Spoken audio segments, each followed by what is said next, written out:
नमस्कार दोस्तों, welcome to study point. मैं सौरभ शुक्ला। दोस्तों, इस वीडियो में हम बीएड के फर्स्ट सेमेस्टर के लिए शिक्षा के मनोवैज्ञानिक परिप्रेक्ष्य का जो है यूनिट 2 लेकर आए हैं। देखिए, हमने यूनिट 1 में जो है आपको 100 प्रश्न करवा दिए हैं। तो अगर आपने वो वीडियो नहीं देखा है तो यूनिट 1 का जो है प्लेलिस्ट में जाकर 100 प्रश्न का जो पूरा वीडियो देख सकते हैं।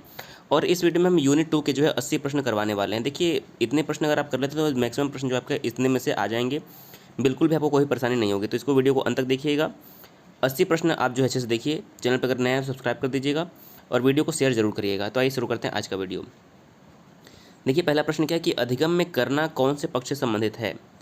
तो अधिगम में जो करना है वह अधिगम के गति क्षेत्र से संबंधित है। किससे? गति के क्षेत्र से संबंधित है। सी ऑप्शन यहाँ पर हमारा करेक्ट हो जाएगा। दूसरा प्रश्न है, अधिगम को प्रभावित करने वाला व्यक्तिगत कारक कौन सा है, यानी कि लर्निंग को इफेक्ट करने वाला पर्सनल कारक यानी कि फैक्टर कौन सा है। तो ये परिपक्वता एवं आयु जो है यह अधिगम को प्रभावित करने वाला व्यक्तिगत कारक है।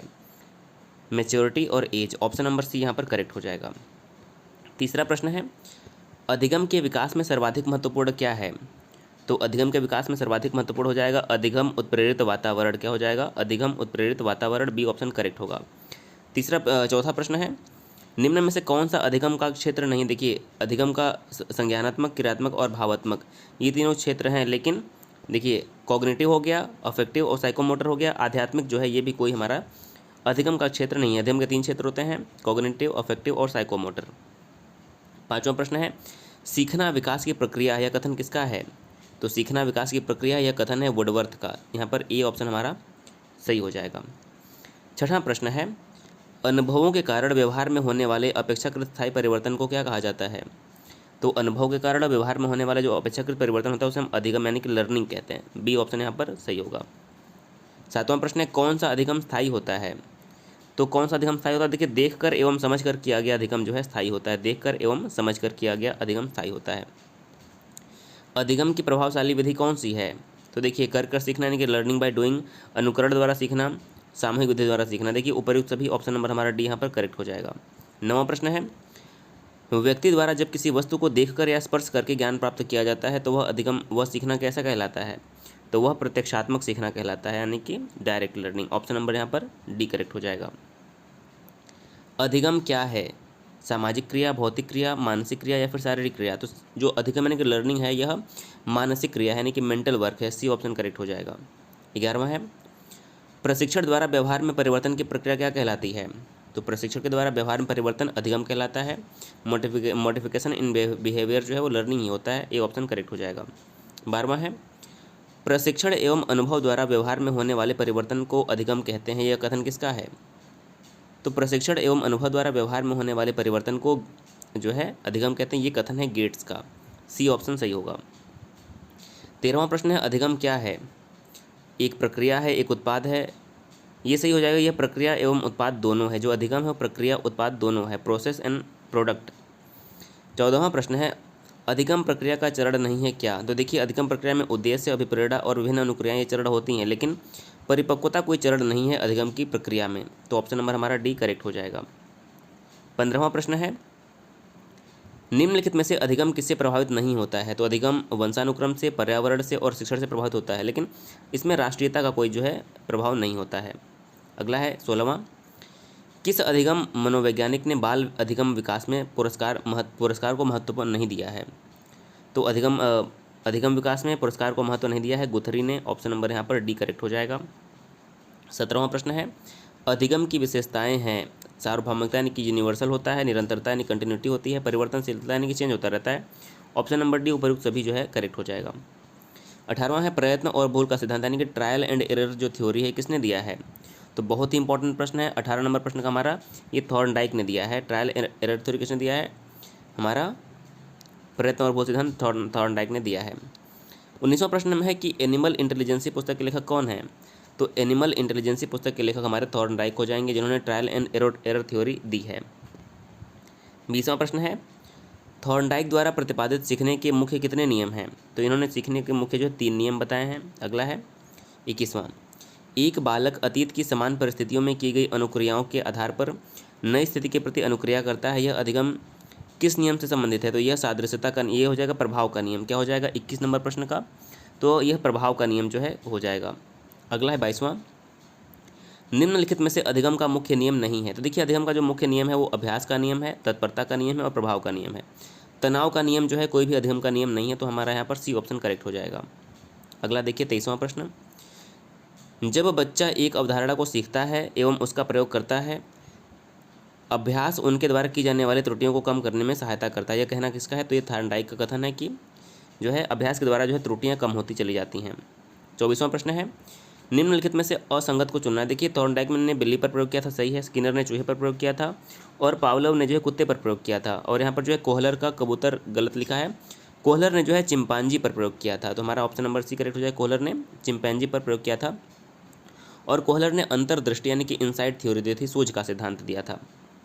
25वां प्रश्न है, द कंडीशंस ऑफ लर्निंग नामक पुस्तक किसकी है? तो द कंडीशंस ऑफ लर्निंग जो पुस्तक है गैने का है और गैने ने पद अनुक्रम यानी कि पद सोपान का नियम दिया था गैने ने। अगला है 26वां प्रश्न, थ्योरीज ऑफ लर्निंग पुस्तक किसकी है? तो थ्योरीज ऑफ लर्निंग पुस्तक जो है वो गिलगार्ड की है, हमारा ऑप्शन नंबर सी यहाँ पर करेक्ट हो जाएगा। 27वां है, सीखने के गौड़ नियम कितने हैं? यानी कि सीखने के जो सेकेंडरी नियम है कितने हैं लॉज? वो 5 हैं, ऑप्शन नंबर बी करेक्ट हो जाएगा। अगला है 28वां, थॉर्नडाइक का अधिगम सिद्धांत निम्नलिखित में से किस श्रेणी में आता है? तो जो थॉर्नडाइक का अधिगम सिद्धांत है, जिन्होंने ट्रायल एंड एरर थ्योरी दी थी, यह व्यवहारात्मक सिद्धांत यानी कि ये बिहेवियरिस्ट थ्योरी है, सी ऑप्शन करेक्ट होगा। 29वां प्रश्न है, कक्षा में जब शिक्षक के आने का समय था ठीक उसी समय चपरासी आ जाता है तथा बालक उसके सम्मान में खड़े हो जाते हैं, यह अधिगम सिद्धांत किस प्रकार का है? तो यह क्लासिकल कंडीशनिंग यानी कि बच्चों का जो है शास्त्रीय अनुबंधन का सिद्धांत है। बच्चे कंडीशनड हैं खड़े होने के लिए, तो कोई भी आता है तो खड़े हो जाते हैं। 30वां है, अनुबंधन के सिद्धांत का प्रतिपादन किसने किया था? यानी कि जो कंडीशनिंग की थ्योरी है किसने दिया था? तो क्लासिकल कंडीशनिंग जो दिया था वो पावलोव ने दिया था। और ऑपरेंट कंडीशनिंग किसने दिया था? स्किनर ने। कोहलर ने अंतर्दृष्टि सिद्धांत और थॉर्नडाइक ने जो है ट्रायल एंड एरर थ्योरी दी थी। सभी थ्योरी को याद करिए, यहीं से प्रश्न बनेंगे। पावलोव के प्रयोग में भोजन को अनुबंधन की भाषा में क्या कहा जाएगा? तो पावलोव ने जो भोजन रखा था उसे हम अनानुबंधित उद्दीपक कहेंगे। क्या कहेंगे? अनानुबंधित उद्दीपक, सी ऑप्शन यहाँ पर हमारा सही होगा। 32वां प्रश्न है, संबंध प्रतिक्रिया सिद्धांत को और किस नाम से जाना जाता है? तो जो संबंध प्रतिक्रिया सिद्धांत है इसे अनुकूलित अनुक्रिया, प्रतिस्थापन अधिगम या फिर अनुबंध अधिगम के नाम से जाना जाता है, तो ऑप्शन नंबर डी उपर्युक्त सभी जो है करेक्ट हो जाएगा। 33वां प्रश्न है, पावलोव के अनुबंधित प्रयोग में भोजन के पूर्व उपस्थित ध्वनि को क्या कहा जाता है? तो देखिए जो भोजन से पहले घंटी बजाई जाती है और वो घंटी जो है अनुबंधित उद्दीपक का कार्य करता है, ऑप्शन नंबर हमारा ए सही होगा। 34वां प्रश्न है, कंडीशनड रिफ्लेक्सेस तथा लेक्चर्स ऑन कंडीशनड रिफ्लेक्सेस पुस्तकें किसकी हैं? तो ये दोनों पावलोव की पुस्तकें हैं और इन्होंने जो है क्लासिकल कंडीशनिंग की थ्योरी दी थी। 35वां प्रश्न है, स्किनर ने किस सिद्धांत का प्रतिपादन किया है? तो स्किनर ने जो है ऑपरेंट कंडीशनिंग यानी कि क्रिया प्रसूत अनुकूलन का सिद्धांत जो है इसका प्रतिपादन स्किनर ने किया है। 36वां प्रश्न है, अनुक्रिया उद्दीपक का सिद्धांत किसके द्वारा प्रतिपादित किया गया था? तो 36 का हमारा ऑप्शन नंबर बी। देखिए अनुक्रिया उद्दीपक जो है ये ऑपरेंट कंडीशनिंग ही है, क्रिया प्रसूत सिद्धांत, ऑप्शन नंबर बी करेक्ट हो जाएगा। 37वां है, अधिगम के सूझ या अंतर्दृष्टि के प्रतिपादक कौन? यानी कि जो इनसाइड थ्योरी है, लर्निंग का इनसाइड थ्योरी है, कोहलर ने दिया था, ऑप्शन नंबर डी करेक्ट हो जाएगा। 38वां प्रश्न है, क्रिया प्रसूत अनुबंध व्यक्ति के किस व्यवहार को स्पष्ट करता है? तो यह व्यक्ति के ऐच्छिक व्यवहार को स्पष्ट करता है, डी ऑप्शन हमारा राइट होगा। 39वां प्रश्न है, क्रिया प्रसूत अनुबंधन सिद्धांत को किस प्रकार की क्रियाओं में विभाजित किया गया है? तो इसे 2 प्रकार की क्रियाओं में विभाजित किया गया है, ऑप्शन नंबर ए करेक्ट हो जाएगा। क्रिया प्रसूत का संबंध किससे होता है? तो यह होता है उत्तेजना से, ऑप्शन नंबर हमारा ए यहाँ पर करेक्ट हो जाएगा।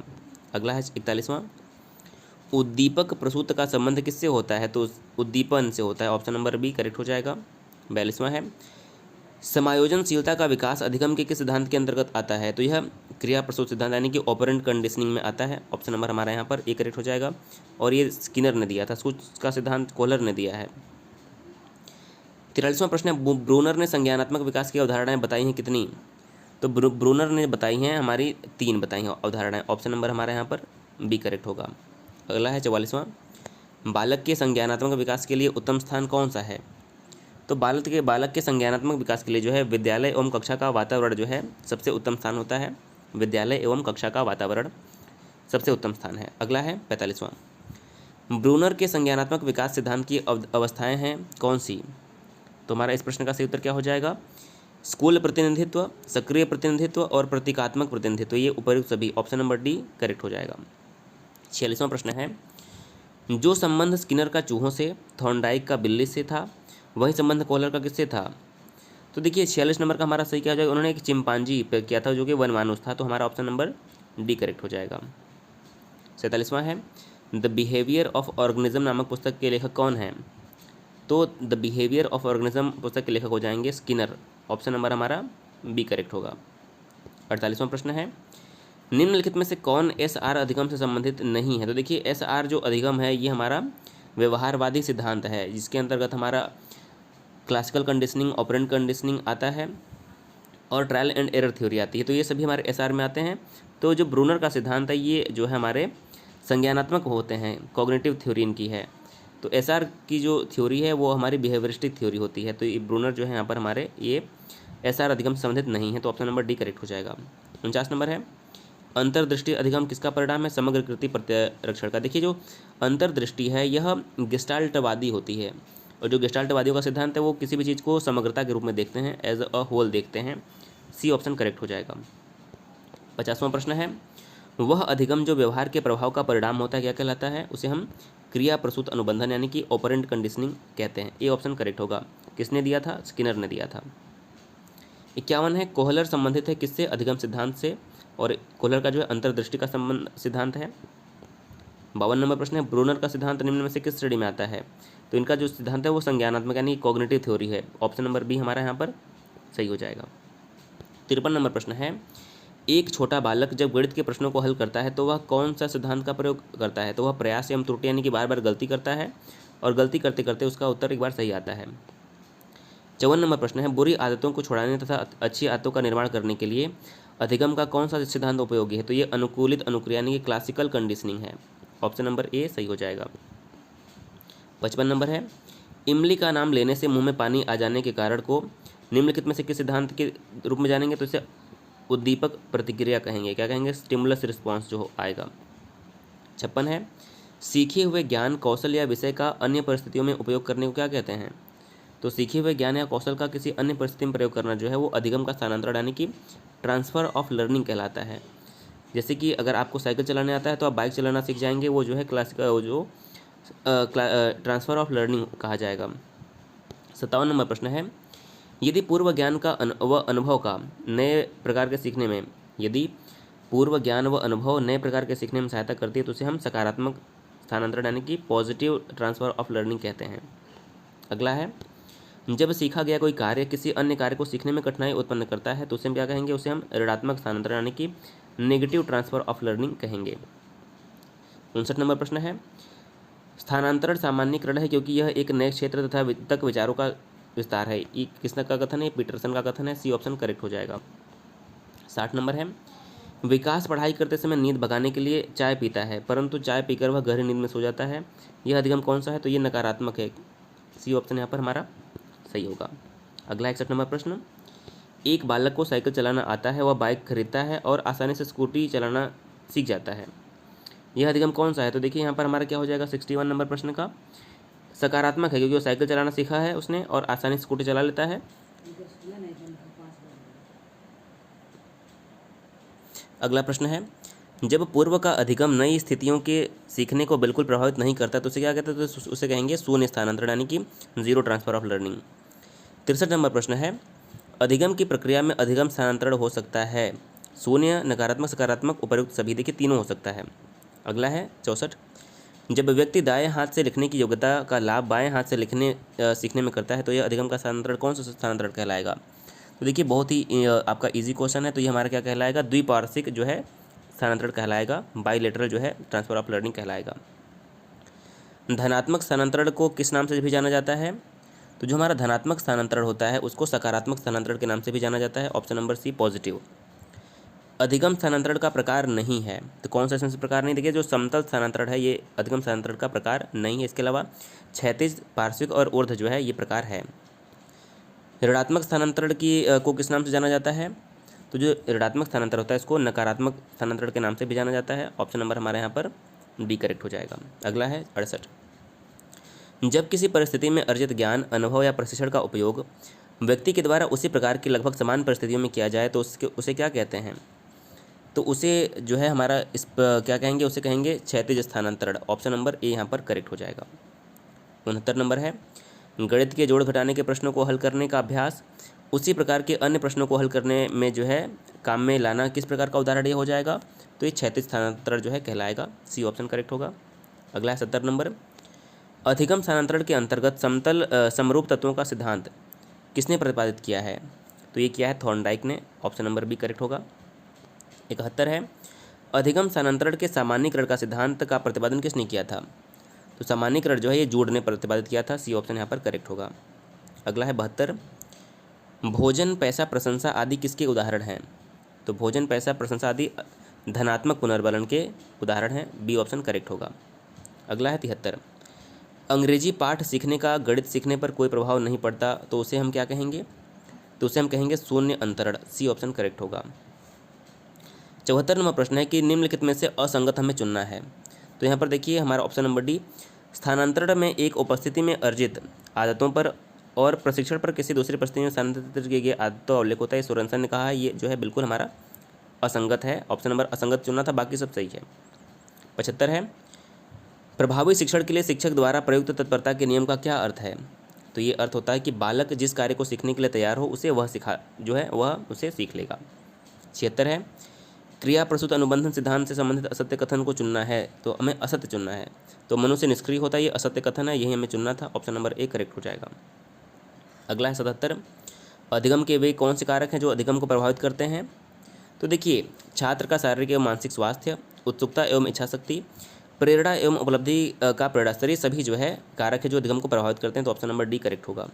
78 है, निम्नलिखित में से असंगत को चुनिए, तो असंगत कौन सा है, देखिए सी ऑप्शन असंगत है। अनुभव और प्रशिक्षण द्वारा व्यवहार में परिवर्तन करना अधिगम जो है गलत है। 79, अधिगम एक सार्वभौमिक प्रक्रिया है, यह प्रक्रिया कैसी है, तो यह प्रक्रिया समस्त प्राणियों में पाई जाती है। ऑप्शन नंबर ए करेक्ट हो जाएगा।